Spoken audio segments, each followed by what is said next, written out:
Yeah. So Crystal's asked me to talk to you about financing at uni.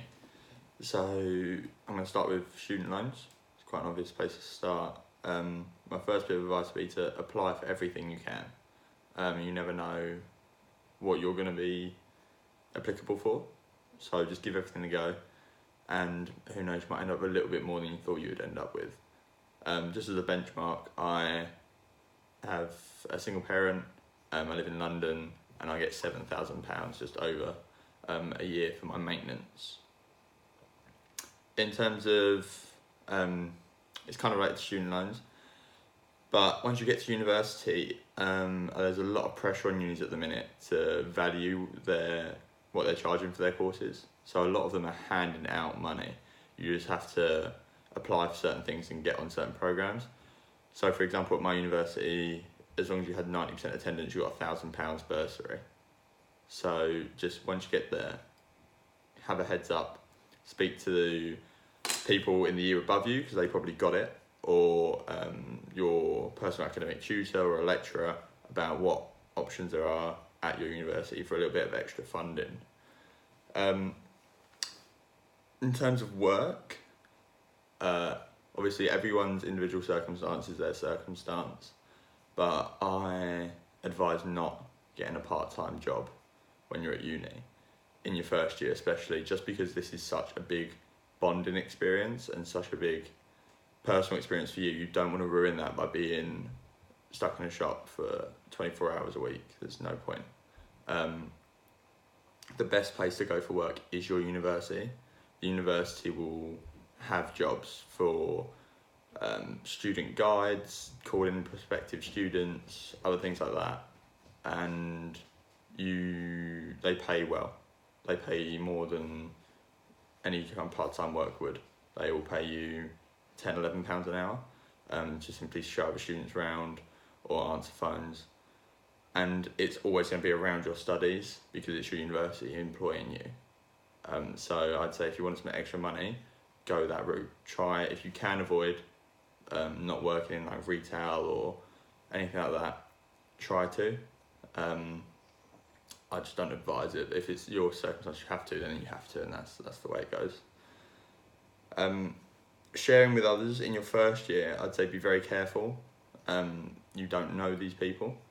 You may have only known them for a month, 2 months, and then you start sharing your food bills and stuff.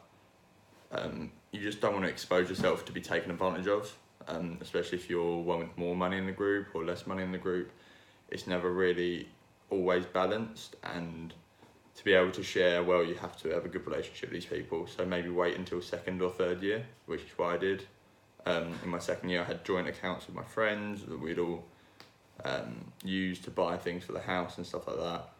But in your first year, you have just met these people in halls, so it might not be the best idea to start sharing all of the expenses with these people, because you just don't know who might be taking advantage of you and your money. And finally, some just like a few last minute tips is be very honest with everyone about if you can't afford something. Don't feel like you have to. If your friends are going out and you just simply can't afford it, just say. And if they turn their back on you for that, then they're not very nice people anyway. Don't put yourself in debt to appease other people by going out or anything like that. Balance your spending.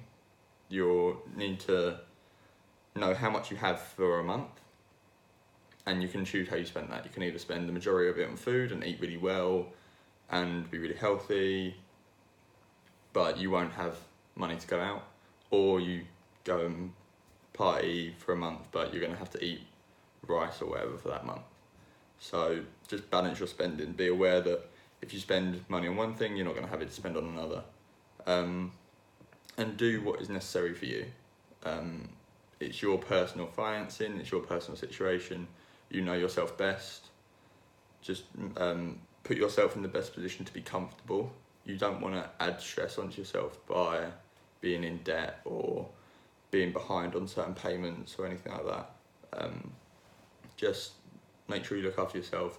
Be very honest with your friends, family about how you're getting on, because a lot of them would rather find out, oh, I need an extra £50 this week, and they'll send it to you rather than find out you're £300 in debt because you didn't say anything initially that you were struggling for money or anything like that.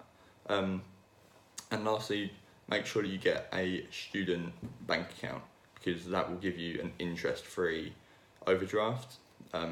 Every bank depends on how much that overdraft is. Mine's £2,000 of interest-free money, and that just helps so much when it comes to balancing your expenses, paying for something before a student loan comes in, something like that. You've got that £2,000 that you can spend that you know probably balanced out once your student loan comes in. So, for example, I used it because my rent came out before my student loan came in. So my rent would take out the £2,000 overdraft, and then my student loan would come in and balance that straight out. So, yeah, I wish you all the best. Best of luck at university, and keep saving your money.